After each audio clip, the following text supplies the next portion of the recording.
A 3,200-mile train runs straight from Manitoba to Mexico City, and suddenly U.S. ports are no longer mandatory. If grain can change routes just because of policy uncertainty, then who really holds power in North American trade? Hey, I am David Muir. Tonight, a quiet decision north of the border is reshaping the very map of North American trade. No emergency meetings, no dramatic announcements, just steel, rails, and a $262 million commitment that may redefine who controls the flow of goods across this continent. In Toronto today, one of Ontario Northland's new passenger rail trains was unveiled. The service was cancelled nearly 14 years ago. But as CTV's Eric Tashner tells us, the Ford government says it's a step closer to fulfilling a promise it made.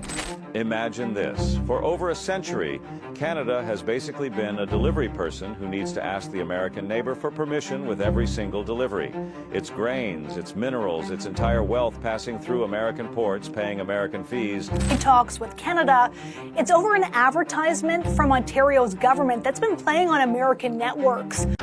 Canada just dropped $262 million on a railway upgrade that lets billions in exports reach Europe without touching American soil, with no American ports, no American fees, and no American control, and the leverage Donald Trump thought he had just evaporated into the Arctic air. November 2025, Mark Carney stands in Winnipeg and drops a bombshell that just shattered over a century of American control over Canadian trade, as Canada invests $262 million to transform that once called worthless railway into a Class 1 freight corridor, the highest standard in North America, connecting Western Canadian exports directly to European markets, with no American ports, no American railways, no American fees, and no American fees control.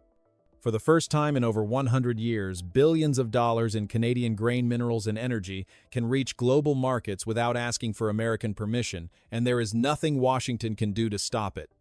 Here is what American logistics executives are waking up to right now. They are about to lose billions in trade revenue they thought was locked in forever, and it all happened because Donald Trump pushed too hard, threatened Canadian sovereignty one time too many, and handed Mark Carney the perfect excuse to do what everyone said was impossible, which was making the Hudson Bay Railway viable.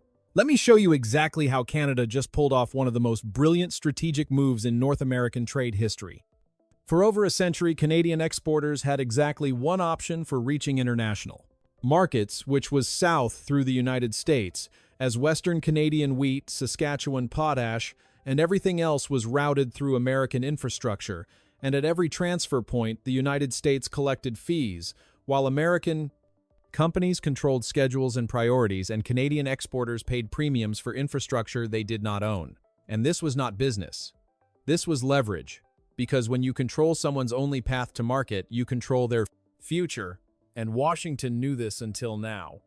The Hudson Bay Railway has existed since the 1920s as a 1,300-kilometer line running north to Churchill, Manitoba on the Arctic coast, and the vision was brilliant, which was to bypass American routes and ship directly to Europe.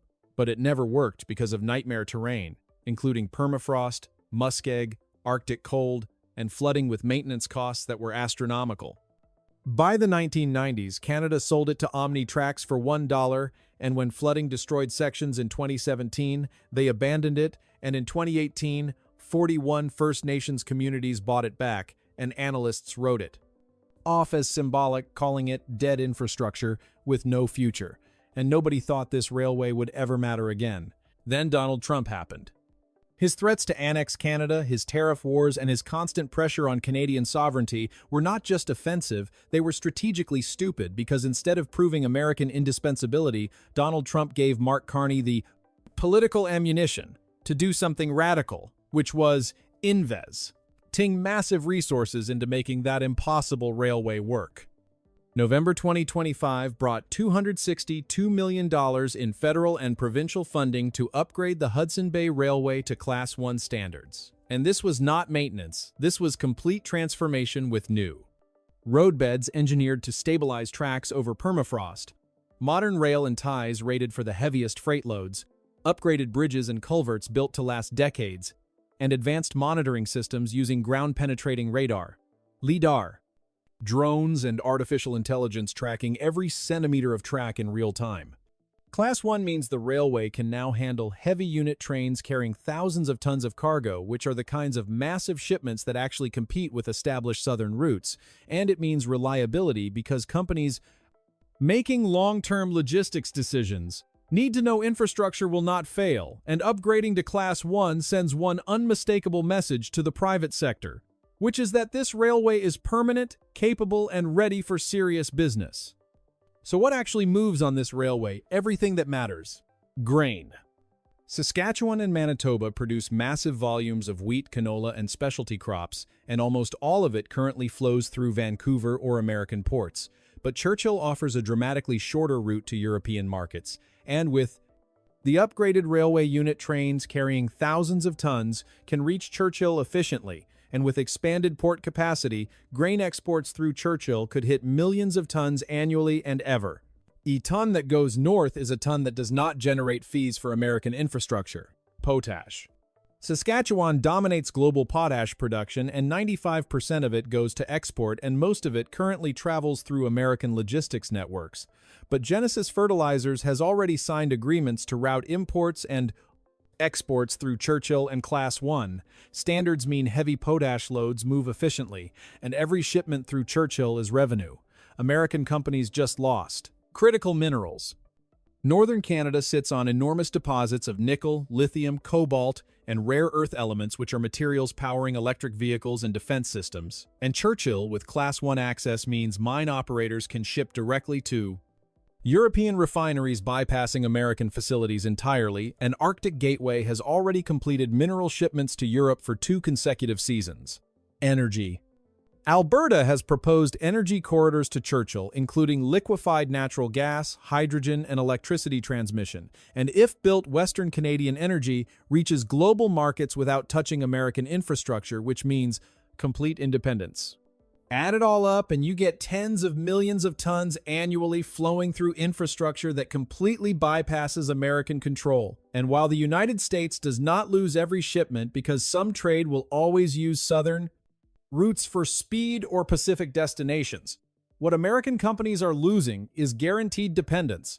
For decades, Western Canadian exporters had no real alternative because if you wanted to move large volumes, you used American infrastructure and paid American fees, period. But Churchill, with a Class 1 railway, destroys that monopoly, and Saskatchewan farmers can now choose to ship through American ports and pay premiums or route through Churchill with shorter distances to Europe and zero American middlemen.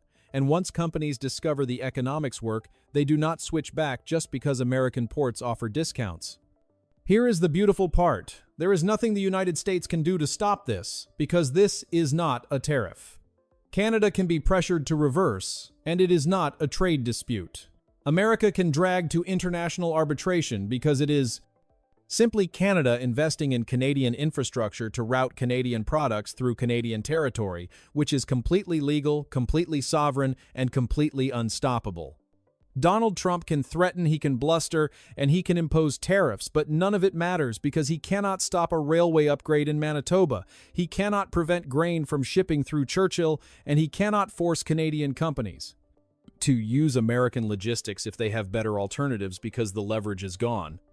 And here is the irony that makes this even sweeter. Climate change is helping because the shipping season through Hudson Bay is extending as ice coverage decreases, and what was historically 4 months is approaching 5 or 6, and with icebreaker support, year-round operations become possible.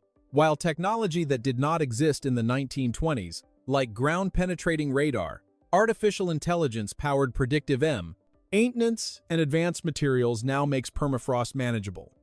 The Hudson Bay Railway is in the best condition it has been in 30 years, despite crossing terrain that destroyed previous infrastructure, and what was marginally viable 90 years ago is genuinely competitive today because the economics have fundamentally shifted. Chris Avery, the chief executive officer of Arctic Gateway Group, did not mince words when he said, "We are setting the stage for a new era of growth that unlocks the trade and transportation potential of Canada's Arctic Trade Corridor to serve the Canadian national interest." And for us to have this presence in Churchill, to be able to say that we're a great partner when it comes to Arctic security is super, super important. Yet at the same time, looking at what happened yesterday, we need to diversify our export markets. We need to find other countries to sell to.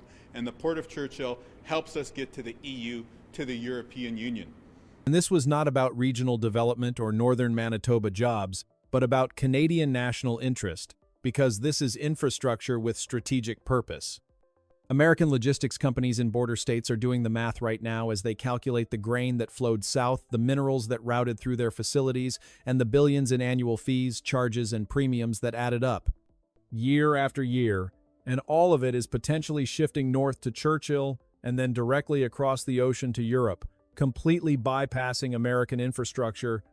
This $262 million investment buys far more than railway capacity. An existing port, an existing asset, something that's already shipping critical minerals to international markets this year, but really to take it to the next level. Because it buys optionality, which is the ability to choose routes based on economics instead of necessity. And it buys strategic independence, which means controlling your own supply chains instead of depending on someone else's. And it buys sovereignty, which is the power to tell Washington, we do not need your permission anymore.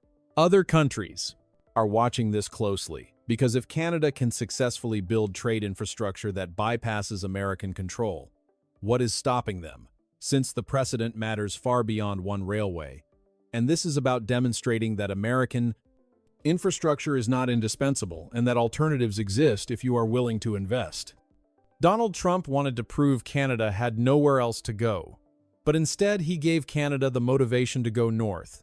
Literally by investing hundreds of millions in infrastructure everyone dismissed as impossible and turning a $1 railway into a multi-billion-dollar trade corridor, and proving that independence is not just rhetoric, but steel, concrete, and thousands of tons of Canadian exports moving to global markets without American permission.